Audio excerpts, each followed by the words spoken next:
রাসূল সাল্লাল্লাহু আলাইহি ওয়াসাল্লামের একটি বৈশিষ্ট্য হচ্ছে তিনি নাজির মানে তিনি মানুষকে সতর্ক করেন। কি বিষয় থেকে সতর্ক করেন? মানুষের দিন ও দুনিয়ার লাইনে যে বিষয়গুলো ব্যক্তিকে ক্ষতি করে অথচ সে সেটাকে ক্ষতির কারণ মনে করে না, সে সমস্ত বিষয়ের ব্যাপারে আল্লাহ রসুল মানুষকে সতর্ক করেন।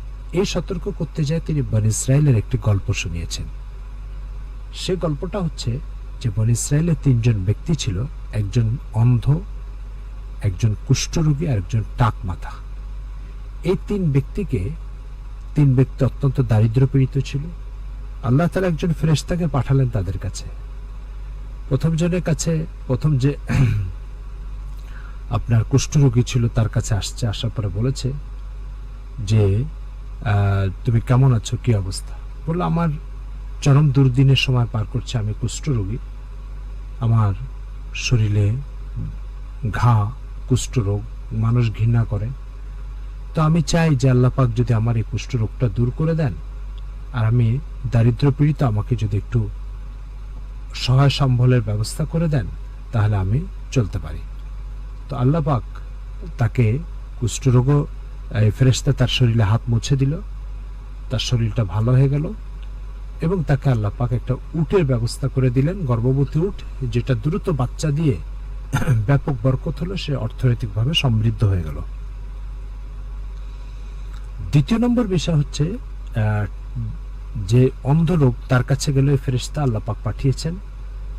অন্ধকে জিজ্ঞাসা করলো যে তোমার কি অবস্থা? বললো আমি অনেক আর্থিকভাবে দুরবস্থার শিকার, আমার চোখ নেই, মানুষ আমাকে এর জন্য অবজ্ঞা করে, তুচ্ছ তাচ্ছিল্য করে। আল্লাহ যদি আমার চোখ ভালো করে দিতেন এবং আমাকে আর্থিক সমৃদ্ধি দিতেন, আমি আল্লাহর শুকর আদায় করতাম। ফেরেশতা তার চোখে হাত বুলিয়ে দিল, আল্লাহ পাক চোখ ভালো করে দিলেন।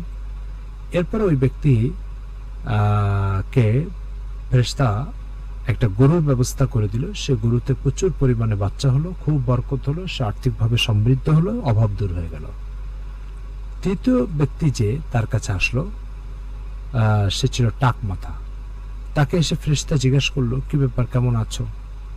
তো বললো অনেক দুরবস্থার মধ্যে আছি, আমি দুর্দিনের মধ্যে সময় পার করছি এবং আমার টাক মাথা, এর জন্য মানুষ আমার সাথে ঠাট্টা উপহাস করে, আপনি এটার একটা সমাধান করে দেন।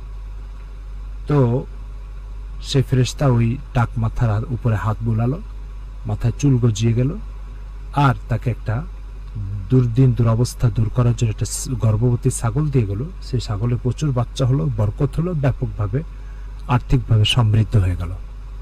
প্রিয় দর্শক ও শ্রোতাবৃন্দ, এরপরে ওই ব্যক্তি আপনার এই ঘটনার পরে ওই ফেরেশতা চলে গেল, তারা তাদের উট, গরু আর ছাগল নিয়ে জীবনযাপন করলো। আল্লাহ পাক প্রচুর বরকত দিলেন, প্রচুর সম্পদ হলো, প্রচুর সম্পদের ভিতরে সম্পদ এর পরিধি বিস্তৃত হলো এবং তারা আর্থিকভাবে সমৃদ্ধ হয়ে গেল।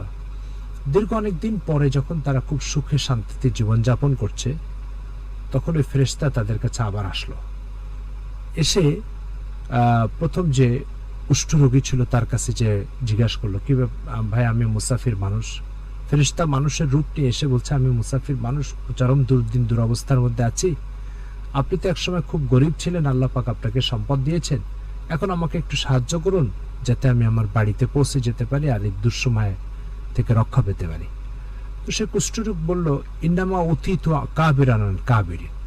বলছে, আরে তুমি কি বলো, আমি দরিদ্র ছিলাম, আমি সম্পদ আর আমার এই আর্থিক সমৃদ্ধি, এটা তো আমার পূর্বপুরুষ থেকেই চলে আসছে, এটা আমি পূর্বপুরুষ থেকে পেয়েছি, এটা কেউ আমাকে দেয় নেই, সুতরাং তুমি এটা কি বলছো?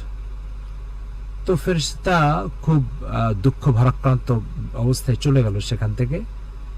তো আল্লাহ পাক তখন ফয়সালা উল্টিয়ে দিলেন এবং ওই ব্যক্তির দুর্দিন আবার ফিরিয়ে দিলেন, দুরবস্থার মধ্যে আবার ফিরিয়ে দিলেন এবং সে আগের মতো আবার কুষ্ঠরোগী হয়ে গেল এবং আর্থিকভাবে দৈন্যদশার শিকার হলো। দ্বিতীয় যে ব্যক্তি তার কাছে গেছে, যাওয়ার পরে সে ব্যক্তি অন্ধ লোক, তার কাছে যে ফেরেশতা বলল, আমি দুরবস্থার শিকার, বাড়ি অনেক দূর, বাড়িতে পৌঁছতে পারছেন, আপনি আমাকে কিছু আর্থিকভাবে সহযোগিতা করেন। তো এই কথা বলার পরে তিনি বললেন যে ঠিক আছে, তুমি ভুল বলছো, আমি আগে দুরবস্থায় ছিলাম, এটা ভুল কথা। এটা আমার এই অর্থ সম্পদ এটা পূর্বপুরুষ থেকে চলে আসছে, আমি কখনো দরিদ্র ছিলাম না, অসহায় ছিলাম না। এ কথা বলে সেও এই মুসাফিরকে, এই ফেরেশতাকে বিদায় দিয়ে দিল এবং কোনো কিছু না দিয়েই। 3 নম্বর যে টাক তার কাছে গেল, যাওয়ার পরে ফেরেশতা এইভাবে বলল, আমি একজন মুসাফির মানুষ, আমার কাছে কিছু নাই, তোমরা আমাকে কিছু সাহায্য করো, আমি যাতে বাড়িতে পৌঁছতে পারি। তো সেই টাক লোক বলল, ঠিক বলেছ, আমিও একসময় দরিদ্র ছিলাম, আল্লাহ পাক আমাকে সম্পদ দান করেছে, এখন আমি তোমাকে দিব, তোমার যা যা প্রয়োজন বলো।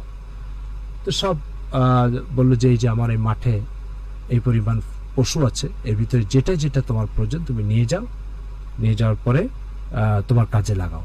এই কথা বলার পরে ফেরেশতা বলল যে না, আসলে আল্লাহ পাক আমাকে পাঠিয়েছে তোমাকে পরীক্ষা করার জন্য, আমি কিছু নিতে আসিনি, তুমি তোমার পরীক্ষা উত্তীর্ণ, তুমি শুকর আদায় করেছে, সম্পদ সবই তোমার থাকবে।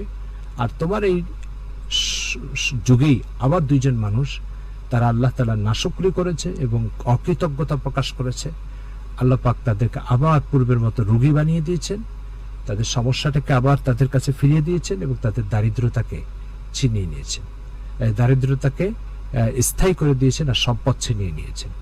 প্রিয় দর্শক ও শ্রোতাবৃন্দ, বুখারী শরীফে হযরত আবু হুরায়রা রাদিয়াল্লাহু তাআলা আনহুর বর্ণনায় এই হাদিসটা আসছে, মুসলিম শরীফে আসছে।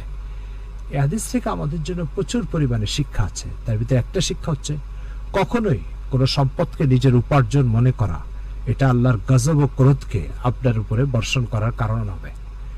কখনোই কোনো সম্পদকে নিজের উপার্জন মনে করা যাবে না।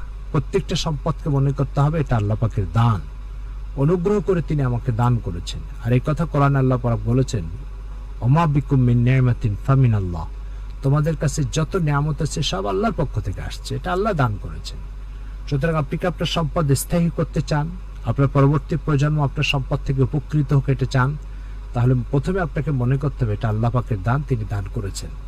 আল্লাহ রসুল যেহেতু আল্লাহর পক্ষ থেকে সতর্ককারী হয়ে আসছেন, তো এই গল্পটা ওনার বলা দায়িত্ব, তিনি দায়িত্ব পালন করে গেছেন, আমাদের এখন মানার প্রয়োজন। দ্বিতীয় নম্বর যে বিষয়টা, যে টাক লোকটা শুকর আদায় করেছে, হ্যাঁ আল্লাহ এটা আমাকে দান করেছেন, আল্লাহ পাক তার সম্পদটা স্থায়ী করে দিয়েছেন, আর যে নাশুকর করেছে তারটা ছিনিয়ে নিয়েছেন। এরপরে যে শিক্ষাটা পাওয়া যায় সেটা হচ্ছে, খুব অল্প সংখ্যক মানুষই আল্লাহ শুকর আদায় করে, অধিকাংশ মানুষ আল্লাহ নাশুকর করে। তো 3 জনের ভিতরে 2 জন নাশুকর করেছে, একজন শুকর আদায় করেছে। ফলে যে শুকর আদায় করেছে তার সম্পদ স্থায়ী হয়েছে, যারা নাশুকর করেছে তাদের সম্পদ ছিনিয়ে নিয়েছেন। বলে আল্লাহ দিয়েছেন, আল্লাহ আমাকে এগুলো দান করেছেন, এই চিন্তাটা, এই অনুভূতিটা অত্যন্ত বড় একটা চিন্তা, যেটা আপনার সম্পদকে স্থায়ী করবে। সুতরাং রমজানে জাকাত দেওয়ার ক্ষেত্রে, ফিতরার ক্ষেত্রে, দান খয়রাতের ক্ষেত্রে একটা বড় বাধা হচ্ছে এই চিন্তাটা, যে আমার সম্পদ আমি আবার কাকে দিব, আমার সম্পদ আমি আবার কাকে দিব। এই জন্য কেউ আমরা সম্পদ দিতে চাই না গরিবের হাতে, অথচ আল্লাহ পাক বলছেন না, এটা অমিম্মা রাযাকনাহুম মিনফিকা, আমি দিয়েছি এখান থেকে দাও। তো আল্লাহ তাআলা আমাদেরকে সম্পদ দিয়েছেন, আমরা দেওয়ার ক্ষেত্রে যেন কার্পণ্যতা না করি। এটা হচ্ছে আমাদের আজকের শিক্ষা, আজকের চিন্তা।